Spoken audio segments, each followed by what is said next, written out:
तो आज हम बात करने वाले हैं सोक आलमंड और रो आलमंड के बारे में। जब भी लोग बात करते हैं कि हमें बादाम को भिगोकर खाना चाहिए, उसे रात को रख देना चाहिए पानी में, फिर सुबह खाना चाहिए, तो इससे क्या कोई फर्क पड़ता है?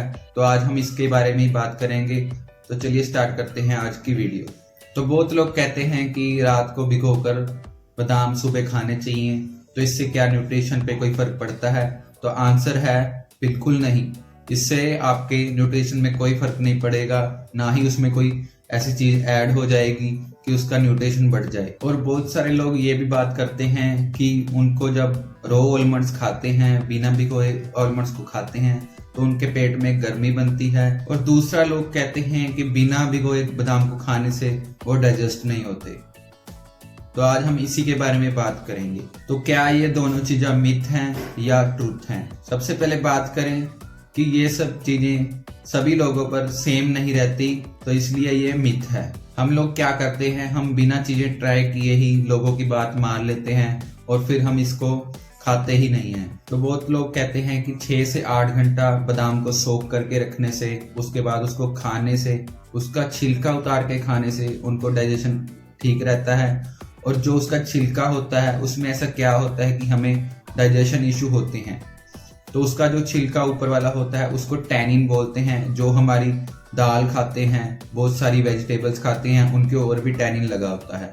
जैसे कि हम मटर खाते हैं, हम सारी दालें खाते हैं, उनके ऊपर भी टैनिन होता है। हमने कभी दाल के ऊपर से छिलका उतार के नहीं खाया, हमने कभी मटर के ऊपर से छिलका उतार के नहीं खाया, तो हम आलमंड्स के ऊपर से छिलका उतार के क्यों खा रहे हैं?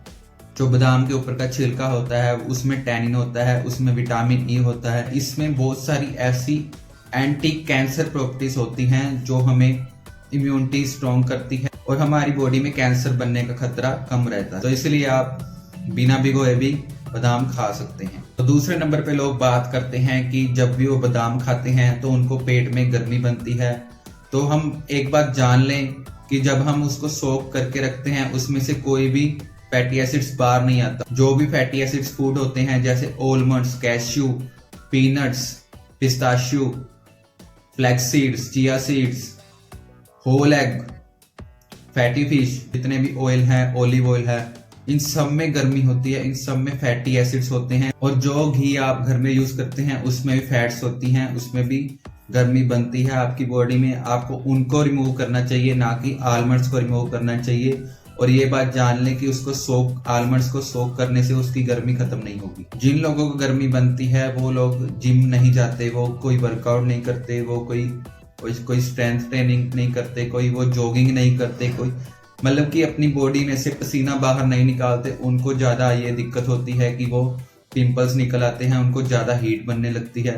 और जो लोग जिम जा रहे हैं, ऑलरेडी पसीना निकाल रहे हैं, चाहे वो बॉक्सिंग के थ्रू हो, चाहे वो स्विमिंग के थ्रू हो, चाहे वो जॉगिंग के थ्रू हो, चाहे वो स्प्रिंटिंग के थ्रू हो, आप कोई भी एक्टिविटी कर रहे हैं, आप कोई भी स्पोर्ट्स पर्सन है, आप अपना पसीना निकाल रहे हैं, तो उनको तो डरने की जरूरत ही नहीं है कि उनको बॉडी में गर्मी बनेगी, उनको हीट बनेगी।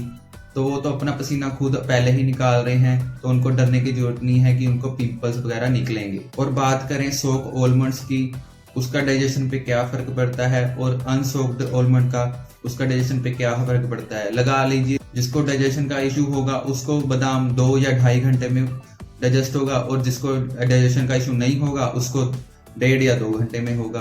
बस इतना ही फर्क है, आधे घंटे का या 15 मिनट का। बस यही था डाइजेशन का इशू। डाइजेशन आलमंड्स आपकी बॉडी में डाइजेस्ट जरूर होंगे, बट 15-20 या आधे घंटे का ही फर्क होगा, पर आपको डाइजेशन में कोई भी इतना इशू नहीं आएगा। आई होप आपको ये सारी मिथ और ट्रुथ का पता चल गया होगा। आप भी गूगल कर सकते हैं। तो ये थी आज की वीडियो। आई होप आपको वीडियो अच्छी लगी होगी, आपके सारे थॉट्स क्लियर हो गए होंगे। तो अगर आप मेरे चैनल पे नए हैं तो चैनल सब्सक्राइब करें, बेल नोटिफिकेशन का जरूर दबाएं, लाइक कमेंट शेयर करें, और आगे ऐसे ही इंफॉर्मेटिव वीडियो के लिए मुझे फॉलो करें एंड सब्सक्राइब करें।